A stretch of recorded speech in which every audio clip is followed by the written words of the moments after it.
दोस्तों नमस्कार, मैं हूं क्षितिज कांत और आप देख रहे हैं 4 PM न्यूज़ नेटवर्क। आपको बता दूं इस समय योगी 2 कार्यकाल चल रहा है, भारी बहुमत से सरकार बनी है, कैबिनेट की बैठकें हो गई और 100 दिन में 10,000 रोजगार देने की बात कर रही है। लेकिन जब मैं फील्ड पे जाता हूं कहीं ना कहीं बेरोजगारी और बढ़ती महंगाई को लेकर के तमाम लोग मुझसे बात करते हैं। इसी चलते आज मैं यहाँ पर राजधानी लखनऊ के लखनऊ विश्वविद्यालय में आया हुआ हूँ और टैगोर लाइब्रेरी के बाहर जो तमाम छात्र हैं इनसे मैं बात करूँगा इसी बेरोजगारी के चलते।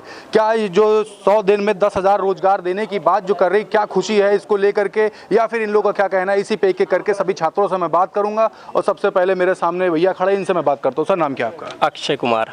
किस डिपार्टमेंट से बिलोंग करते हैं? मैं हिंदी से पोस्ट ग्रेजुएशन कर रहे हैं जी। जो अभी 100 दिन में 10,000 रोजगार देने की बात कर रही गवर्नमेंट, इसको लेकर के क्या सोच रहा है? देखिए, देश में आज केवल उत्तर प्रदेश में ही नहीं पूरे देश में बेरोजगारी एक बड़ा मुद्दा है जी। और मुझे लगता है कि इस मुद्दे पर इस पे बात होनी चाहिए, क्योंकि बेरोजगारी एक बड़ी विकराल रूप अपना ले रही है। और लगातार मैं देख रहा हूँ कि इलाहाबाद जैसे शहरों से तमाम जो छात्र, गरीब किसान के लड़के जो पिता और माता अपना धान गेहूँ बेच के किसी तरीके से अपने बच्चों को भेज रहे हैं पढ़ाने के लिए, और वो पढ़ाई करते हैं लेकिन उनके लिए कोई एक बेहतर भविष्य उनको नहीं दिखता है। सरकारें उस पर कदम नहीं उठा रही हैं कि जिससे उनका बेहतर भविष्य सुनिश्चित हो। इसी दबाव में वो मानसिक तनाव में आते हैं और गलत निर्णय लेने के लिए वो मजबूर होते हैं। तमाम खबरें आती हैं कि आत्महत्या करने के लिए वो मजबूर हो जाते हैं। लेकिन सरकार पूरी तरीके से बेरोजगारी के मुद्दे पर असफल रही है। इसके पूर्व में चाहे उत्तर प्रदेश सरकार, योगी सरकार को देख लें तो जब पूर्व में 5 साल कार्यकाल में रोजगार जैसी मुद्दे पर बात नहीं किए, युवाओं को बरगलाने का काम किए, समाज में सांप्रदायिकता घोलने का कार्य किए, युवाओं को दिशा विहीन करने का कार्य किए, तो हम दूसरी सरकार इनकी बहुमत से तो बन गई है, लेकिन क्या उम्मीद कर सकते हैं? उम्मीदें कुछ नहीं कह रहे, क्या उम्मीद कर सकते हैं? एक प्रश्न चिन्ह लगा दिया। पिछली गवर्नमेंट के पिछले कार्यकाल की बात कर रहे हैं तो उस समय 4.5 लाख रोजगार देने की सरकार दावा कर रही है, और दूसरी बार जब बहुमत से आई तो इसमें भी 100 दिन में 10,000 रोजगार देने की बात कर रही है। इस पे क्या सोच रहा है? जी, मैं अगर पिछली बार के इनके वादे की बात करूं तो 70 लाख वादे के पहले तो नाम जानूंगा और किस डिपार्टमेंट से पढ़ा, क्या सब्जेक्ट से पढ़ाई? मैं उत्कर्ष मिश्रा मेरा नाम है, मैं इकोनॉमिक्स डिपार्टमेंट से हूँ, मैं ग्रेजुएशन कर रहा हूँ जी। अगर मैं बात करूँ तो पिछली बार जब इन्होंने वादा किया था योगी जी ने कि 70 लाख रोजगार हम युवाओं को देंगे, 70 लाख के बाद वो 4.5 लाख दिए और उनमें भी ग्रामीण स्तर पर जो भर्ती की गई 6,000 रुपये पे उनको जोड़ा गया।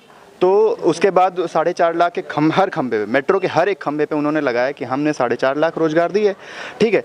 लेकिन उनकी वास्तविकता वो ये नहीं है। 70 लाख के वादे के साथ आप आए थे तो उतने देने चाहिए थे। अब ये 10,000 की बात जो कर रहे हैं कि 100 दिनों में देंगे, मैं इस पर कैसे विश्वास कर लूँ? मैं कैसे विश्वास कर लूँ? और 100 दिन ज़्यादा दूर है नहीं, हम देख लेंगे। हमारे एक बेहतरीन नेता थे JP नारायण जी, उन्होंने कहा था if young generation is unemployment in a free country then the freedom is worthwhile. उस स्वतंत्रता के कोई मायने नहीं है अगर यंग जनरेशन या अगर युवा वर्ग जो है वो बेरोजगार है, तो स्वतंत्रता के कोई मायने नहीं है। और हम देखेंगे कि ये देते हैं कि नहीं देते हैं। तो ये भी जानूंगा नौकरी ना मिलने से किस तरीके की नाराज़गी हो रही है? देखिए, अभी ये है कि ग्रेजुएशन करने के बाद, पोस्ट ग्रेजुएशन करने के बाद बहुत सारे बच्चे घूम रहे हैं, उन्हें रोज़गार है ही नहीं, वो कहाँ से फॉर्म भरें? जब रोज़गार है नहीं, फॉर्म नहीं भरेंगे तो वैकेंसी मतलब कैसे उनको जॉब मिलेगा? अभी मैं कुछ दिन पहले एक वीडियो देखा था जिसमें एक आर्मी का लड़का था, आर्मी की प्रिपरेशन कर रहा था, वो दौड़ रहा है और काफ़ी दिनों पिछले 3 साल से बच्चे दौड़ रहे हैं, वैकेंसीज़ नहीं आ रही हैं, आर्मी की भर्तियाँ नहीं हो रही हैं। इवन हर एक फील्ड में आप कहीं भी जाएँ, चाहे आर्मी हो चाहे वो सिविल सेक्टर की जॉब्स हों, जॉब्स निकल नहीं रही हैं। जब जॉब्स मिलेंगे नहीं तो नाराज़गी तो होगी ही, और वो नाराज़गी युवाओं में जायज़ है। वो नाराज़गी सामने आ नहीं पा रही क्योंकि एक नेतृत्व विहीन है। अभी आज का युवा जो है वो नेतृत्व विहीन हो चुका है। कोई छात्र नेता नहीं है, कोई स्टूडेंट लीडर नहीं है जो उनको लीड कर सके इस मुद्दे पे। तो कहीं ना कहीं ये युवाओं में भी एक गलती है कि वो अपने एक नेता पैदा करें अपने बीच के, जो उनकी बात रख सके। एक बीच का नेता पैदा करने की बात कर रहे हैं, और साथ साथ आपसे ये भी बात करूंगा, ये जो रोजगार है इस मुद्दे पे आपका क्या कहना है? और पहले नाम और किस सब्जेक्ट से पढ़ाई कर रहे हैं? जी, मेरा नाम विशाल सिंह है और मैं इकोनॉमिक्स ऑनर्स फाइनल ईयर का छात्र हूँ। जी। तो जैसा कि आप बात कर रहे हैं रोज़गार मुद्दे, हम इससे पहले अगर बात करें, जो एक बेस होता है जी। एक रिसोर्स होता है, उसको किस तरीके से सरकार जनरेट कर पा रही है या नहीं कर पा रही है। हमने जैसा पिछला 5 साल का इनका टेन्योर देखा, उस हिसाब से उत्तर प्रदेश में एकदम उत्तम बेरोज़गारी रही। पूरे भारत स्तर में लगातार RRB NTPC की वैकेंसी देख लीजिए, चाहे आप शिक्षक घोटाला देख लीजिए, तमाम घोटाले और तमाम वैकेंसीज़ में हमेशा डेफिसिट रहा ही है। फुलफिल कभी नहीं हुई है वो वैकेंसी। और सबसे बात अगर की जाए स्टेट वैकेंसीज की, स्टेट वैकेंसी से छात्र इसीलिए हट के सेंट्रल में अप्लाई कर रहे हैं क्योंकि स्टेट वैकेंसीज उस हिसाब से निकल नहीं पा रही हैं या सरकार उसको निकाल भी रही है तो उसमें भी घोटाले नज़र आ जा रहे हैं। शिक्षक भर्ती इसका सबसे बड़ा घोटाला है जिसमें ओबीसी का आरक्षण कम किया गया है। आप चाहे जेई का मेंस का एग्ज़ाम देख लीजिए, तमाम आपको ऐसे आंकड़े मिल जाएंगे जिसमें ये सब चीज़ें देखी जा रही हैं। तो अगर हम बात करें रिसोर्सेज की, तो रिसोर्सेज में देखा जाए तो रिसोर्सेज इन सरकार ने पिछले जब 5 साल में थी, रिसोर्सेज वहीं से इन्होंने बहुत कम कर दिए हैं। रिसोर्सेज में हम लोग का जैसे आता है शिक्षा का आप बजट देखिए कितना घटा है इस बार।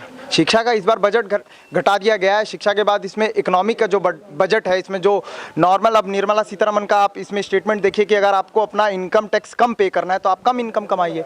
तो आप अगर एक तरफ बात करते हैं इनकम टैक्स की, तो हम एक तरफ बात करेंगे अमीरी और गरीबी की। अमीर अमीर बनाते जाइए, मतलब गरीब गरीब करते जाइए। भाई इनकम टैक्स अगर मैं 5,000 कमाता हूँ तो 5,000 से और कम कमाऊँ बस मेरे को इसलिए कि इनकम टैक्स में कम पे करूँगा। आप उसके लिए कोई अलोकेशन या कोई अलग से पॉलिसी नहीं निकाल सकती हैं। किस तरह की आप इकोनॉमिस्ट है, किस तरह की फाइनेंस पूछूंगा, आप इकोनॉमिक्स के स्टूडेंट हैं तो इकोनॉमिकल पॉइंट ऑफ व्यू से जो रोजगार जो कम हुए हैं, जो रोजगार का सृजन जो कम हो रहा है, इसको लेकर के इकोनॉमिकल पॉइंट ऑफ व्यू से किस तरीके से गवर्नमेंट को हानि पहुंचने वाली है, लाभ पहुंचने वाला है, इस पर बताएं। देखिए इसमें तो नो डाउट है कि अगर आप अनएम्प्लॉयमेंट जो है उसको एम्प्लॉयमेंट में जनरेट नहीं करेंगे तो आपको उसका नुकसान होगा, भारी नुकसान होगा। क्या होगा, आप जितना भी प्रोडक्टिविटी कर लीजिए, आपको प्रोडक्शन के लिए कहीं ना कहीं अच्छे फुलफिल वर्कर्स चाहिए होते हैं। वर्कर्स इट मीन्स आपका यूथ को स्किल्ड अनस्किल्ड में डिवाइड कर लीजिए। आप उस हिसाब से आप उसका वर्क अलोकेशन कीजिए, वैकेंसीज निकालिए, group D, group A, group B, सब उस हिसाब से वैकेंसीज निकालिए ताकि उसमें वो जाके अपना पोटेंशियल सिद्ध कर पाए। असल में यही चीज़ देखी जा रही है ना, और इसीलिए तो हम लोग की इकोनॉमी भी इसीलिए ध्वस्त हुई जा रही है। देखा जाए तो ये एक हम लोग विशेष सर्कल में चल रहे हैं कि हम लोग का एम्प्लॉयमेंट मिल नहीं रहा। यूथ BA MA PhD करके पकौड़े तल रहा है। पकौड़े तलने से मान लीजिए एक दफ़ा मान ले कि माइक्रो लेवल पे उसकी खुद की इनकम जनरेट हो भी जाए तो आप उसको मैक्रो लेवल पे क्या जनरेट करेंगे। आप अगर बात करते पूरे भारत के अर्थव्यवस्था की तो भारत की अर्थव्यवस्था मैक्रो लेवल पे है। हम माइक्रो लेवल की बात करें तो उसमें हम पर कैपिटा इनकम अकेले का इंक्लूड करें तो ज़रूरी थोड़ी है कि हर PhD होल्डर पकौड़ा ही तले की पर कैपिटा उसका इंक्लूड करते रहे हम GDP में। तो ये सब चीज़ें जो हैं सरकार को समझना चाहिए। इनके पास असल में देखिए बात ये कि अनएम्प्लॉयमेंट तो है, ये जो पॉलिसीज़ भी बनाते हैं उसका भी इम्प्लीमेंटेशन ये ग्राउंड रियलिटी और उस पर नहीं देखते हैं। मतलब कोई भी पॉलिसी बनाने से पहले उसका एक ग्राउंड फैक्ट चेक करना होता है कि पॉलिसी ग्राउंड पे काम कर रही है कि नहीं कर रही है। 10 लोगों से बैठ के बात करना होता है। इनकी तमाम पॉलिसीज़ तो ऐसे ही फेल्ड हो जा रही है। कोई एक ऐसी पॉलिसी जो आपको ग्राउंड में जिस तरीके से आपने बात की वो दिख रही हो फ्लक्चुएट करते हुए? देखिए जैसे फिस्कल पॉलिसीज़ में इनके क्वांटिटिव क्वालिटेटिव मेजर्स हैं। अब क्वांटिटिव क्वालिटेटिव मेजर्स में जैसे अभी कंट्री का दौर चल रहा है इन्फ्लेशन की तरफ, गैलोपिंग इन्फ्लेशन की तरफ हम लोग बढ़ रहे हैं। मतलब महंगाई बढ़ते जा रही है, 5 से 10% हो गया है, पेट्रोल डीजल हर चीज़ बढ़ रहा है। तो इन्फ्लेशन के दौर में हम लोगों को जो मनी सप्लाई हम लोगों को बढ़ाना चाहिए। बढ़ाना इसलिए चाहिए ताकि प्रोडक्टिविटी जो हाथ में इनकम आए उससे थोड़ी परचेजिंग पावर बढ़े, लोग सामान लेंगे। अगर उस हिसाब से डिमांड इक्विशिएट होगा तो जो बैलेंसिंग होगा इन्फ्लेशन वो बैलेंस हो जाएगा। डिमांड अगर हाथ में पैसा आएगा तो आप सामान जाहिर सी बात है खरीदेंगे तो आपके साथ अन्य मार्केट भी उस हिसाब से चलेगा। तो डिमांड जब इक्विशिएट होगी तो हम लोगों की जो मनी सप्लाई है, जो क्वांटिटी है मनी सप्लाई का, उसको थोड़ा बढ़ाना चाहिए। और इसमें फिस्कल पॉलिसीज़ और मॉनेटरी पॉलिसीज़ पे इनको अच्छे से वर्क करना चाहिए। और मुझे नहीं लग रहा कि इन्होंने फिस्कल या मॉनेटरी पॉलिसीज़ या क्वांटिटिव क्वालिटेटिव मेजर उठाया भी है, क्योंकि इसी वजह से आज हम लोग इन्फ्लेशन झेल रहे हैं। पेट्रोल डीजल का प्राइस क्यों नहीं कम हो पा रहा है? कोई मेजर्स ही नहीं है, उस पर कोई चेक नहीं है, कोई फिस्कल चेक नहीं है। अब मैं इनके किसी भी नेता से पूछ लीजिए फिस्कल चेक अगर इकोनॉमिक्स डिपार्टमेंट में वो बता दे तो मैं मान जाऊँ। कोई चेक नहीं। बड़े प्रश्न आप उठा रहे हैं। आप सही बात करूंगा, जो 100 दिन में 10,000 रोजगार देने की बात कर रही है गवर्नमेंट, ठीक है, इसको लेकर के क्या सोच रहे हैं? होली में तो एक गैस सिलेंडर भी दे रहे थे शायद से, आपको याद होगा, वो क्या फुलफिलमेंट हुआ? तो 100 दिन ये भी कुछ दूर नहीं है, ये भी हो जाएगा। जैसे 5 साल युवा झेले हैं, ये भी देख लेंगे 100 दिन, कहीं दूर नहीं है। इन्होंने 70 लाख की बात की थी स्टेट में, जब इन्होंने सरकार बनाई थी उसका क्या हुआ? 70 में से 4.5 लाख पे इन्होंने ला के ख़त्म कर दिया। उस पर भी इधर उधर की जॉब्स इन्होंने जोड़ी। मनरेगा की जॉब्स इन्होंने दिखाई, उसमें 2 करोड़ की मोदी जी ने बात की थी, उसमें RBB और NTPC के एग्ज़ाम्स आपने देखी लिए किस हिसाब से छात्रों ने लाठी खाए, डंडे खाए। तो ये सारी चीज़ें सब प्रत्यक्ष रूप से छात्रों के सामने है। प्रत्यक्ष रूप से ये सारी चीज़ें छात्रों के सामने है, कोई यहाँ मूर्ख नहीं बैठा है। और मैं देख रहा हूँ कि अब आप रोजगार तो दूर मांगेंगे, पहले तो आपसे अब शिक्षा छीनी जा रही है। शिक्षा को जिस हिसाब से महंगा किया जा रहा है, कोरोना काल में 2 साल में इन्होंने शिक्षा पूरी तरीके से बंद रखा, लेकिन फीस तब भी पेरेंट्स भरते रहे, जिनकी फीस अभी भी नहीं भरी है। आप अगर जो ग्राउंड पे चले जाए बच्चों के माँ बाप से पूछें तो उनका रिजल्ट इसलिए रुका हुआ है क्योंकि उनके पेरेंट्स एबल नहीं है फीस पे करने में, और ना तो स्कूल दे रहे हैं। इस पर इन्होंने कोई नीति नहीं लाई। आज के समय की बात करें, महंगाई की बात करें, तो ये रशिया यूक्रेन वॉर का हवाला देते हैं। इसके पहले भी 105 था, 120 रुपये लीटर डीजल पेट्रोल था, तब भी क्या रशिया यूक्रेन वॉर था? ये भी समझना जरूरी है। आज अलग अलग कंट्रीज़ में देखें, आप यूरोपियन कंट्रीज़ में देखें, अमेरिका में देखें, तो ये लोग अपनी पब्लिक को महंगाई भत्ता दे रहे हैं, सबके जेब में पैसा डाल रहे हैं, ताकि लोगों के हाथ में जब पैसा होगा तो डिमांड एंड सप्लाई बढ़ेगी। वो काम ये सरकार कहाँ कर रही है? बेरोजगारी बढ़ती जा रही है। मैं बहुत लोगों से बात होती है तो कई बार वो लोग मनमोहन सिंह की बात करते हैं कि उनके टाइम पे कम था, या फिर कुछ लोग जो बीजेपी के सपोर्टर्स होते हैं वो डायरेक्ट कह देते हैं कि भाई टाइम बढ़ रहा है, अब तो महंगाई भी बढ़नी चाहिए। तो महंगाई बढ़े मैं कहता हूँ, लेकिन महंगाई के साथ इंपॉर्टेंट ये है कि आदमी की आमदनी कितनी बढ़ी।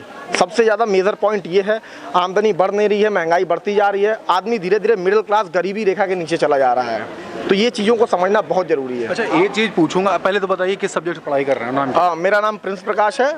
मैं पॉलिटिकल साइंस डिपार्टमेंट से हूँ, लखनऊ यूनिवर्सिटी में। पॉलिटिकल साइंस से हैं आप। अब मैं ये जानना चाह रहा था, जैसे आपका ये अभी ग्रेजुएशन कर रहे हैं, पोस्ट ग्रेजुएशन है? ग्रेजुएशन है मेरा। ग्रेजुएशन कर रहे, ग्रेजुएशन कंप्लीट करने के बाद किस तरीके का रोजगार सृजन होता देख रहे हैं, किस तरीके का रोजगार मिलता हुआ? मैं इस पे आपसे बात करना चाह रहा था।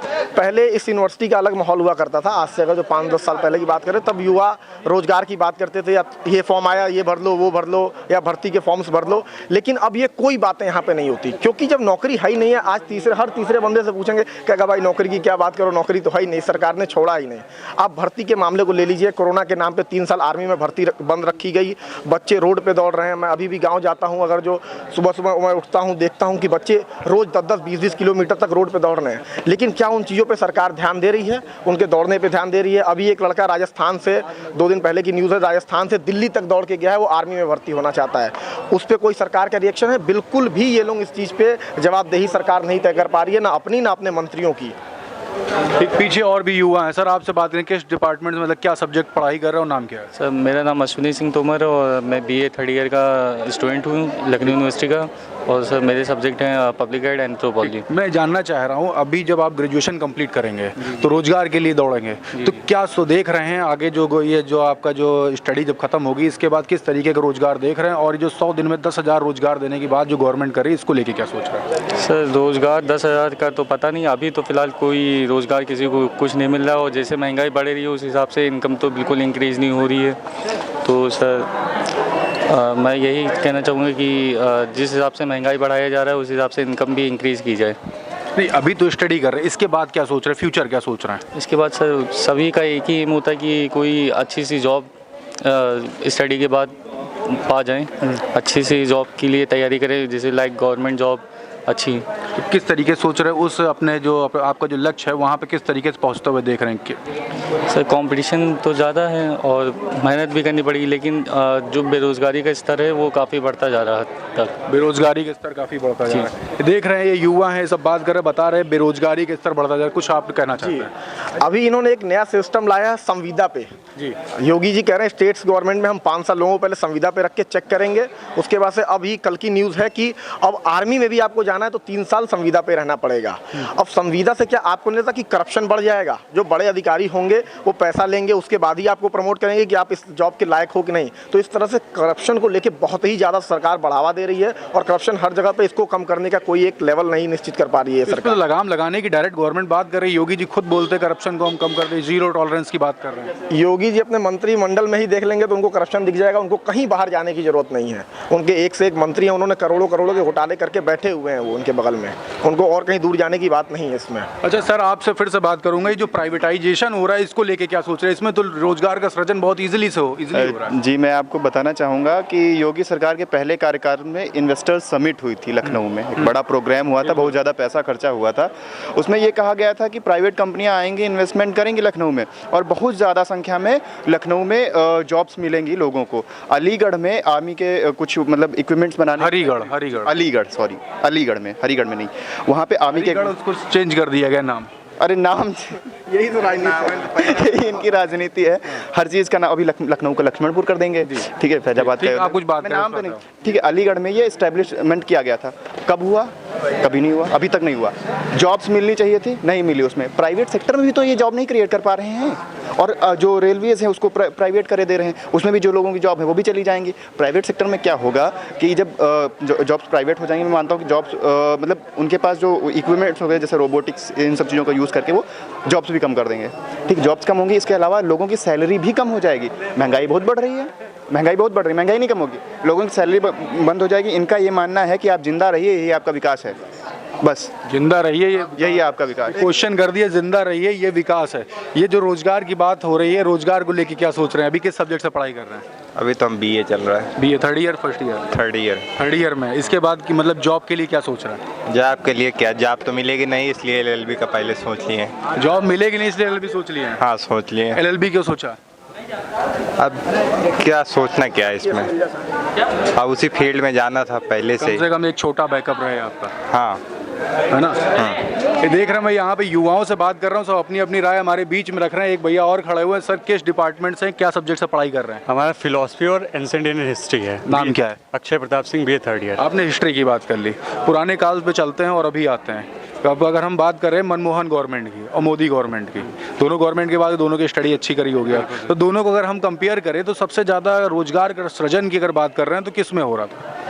अगर रोजगार की बात की जाए, रोजगार की अगर मेजॉरिटी की बात की जाए तो मोदी सरकार में मेजॉरिटी दिखेगी। लेकिन अगर इकोनॉमी की बात की जाएगी तो इकोनॉमी जो बेहतर मनमोहन सरकार में थी वो हमें जो है मोदी सरकार में नहीं दिखती है। लेकिन रोजगार की संख्या की अगर बात करेंगे तो मोदी सरकार में बेशक वो दिखती है संख्या की, क्योंकि आज से लगभग 30 साल पहले की बात थी, तब रोजगार की उतनी ज़्यादा ज़रूरत भी नहीं थी, उतनी पॉपुलेशन भी इंडिया की नहीं थी। आज दोनों बढ़ गई हैं और दोनों की आवश्यकता है। तो जी हाँ जी, कुछ कहना चाहते? 2012 में बैंक में भर्तियां जो आती थी वो करीब 12,000 आती थी, अभी जो है घट के 1,000, 800, 900 ऐसे आती हैं। तो इसमें आप क्या? एक बड़ा क्वेश्चन कर दिया इन्होंने। मैं इनसे पूछना चाहूँगा कि इसका रेफरेंस क्या है। पहले मुझे रेफरेंस बता दें, क्योंकि मुझे ऐसा नहीं लगता है कि बैंक में कमियां हुई हैं। बैंक जा रहा है निजीकरण की तरफ, मैं मानता हूँ ये बात, लेकिन अगर निजीकरण की तरफ कोई चीज़ जाएगा तो उसकी वैकेंसीज कम नहीं होंगी, हमेशा वो ज़्यादा होंगी। हाँ, उसकी सैलरीज में कमी आ सकती है, लेकिन हमें फैसिलिटीज़ अच्छी मिलेंगी, रोज़गार ज़्यादा मिलेगा। हम ये बात मैं मानता हूँ।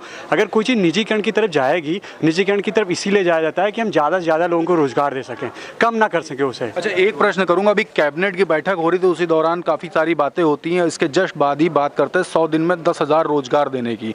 तो क्या लग रहा है, ये रोजगार देने में सफल रहेगी या नहीं? मुझे बिल्कुल नहीं लगता, बिल्कुल नहीं सफल रहेगी। ऐसे बहुत सारे वादे मोदी सरकार कर चुकी, योगी सरकार भी कर चुकी, लेकिन ऐसे वादों पे वो सिर्फ वो किताबी पन्नों पे ही रह जाते हैं वो सारे वादे। ये वादे ज़मीनी स्तर पे दिखाई नहीं पड़ते। 100 दिन में या 200 दिन में कहते हैं कि हम रोज़गार 100 लोगों को देंगे, 200 लोगों को। ये बात बेवकूफ़ियाना है, इस पर कोई बहस नहीं होनी चाहिए, बेबुनियाद है बिल्कुल। अच्छा, इससे पहले भी अभी आपने कह दिया कागजों पे ही रहती है, लेकिन 4.5 लाख रोजगार देने की बात करती है गवर्नमेंट योगी 1 कार्यकाल में। योगी गवर्नमेंट ने तो 60 लाख रोजगार देने की बात की थी, लेकिन वो तो 5 लाख का भी आंकड़ा नहीं छुपाई। अब क्या करें बताइए?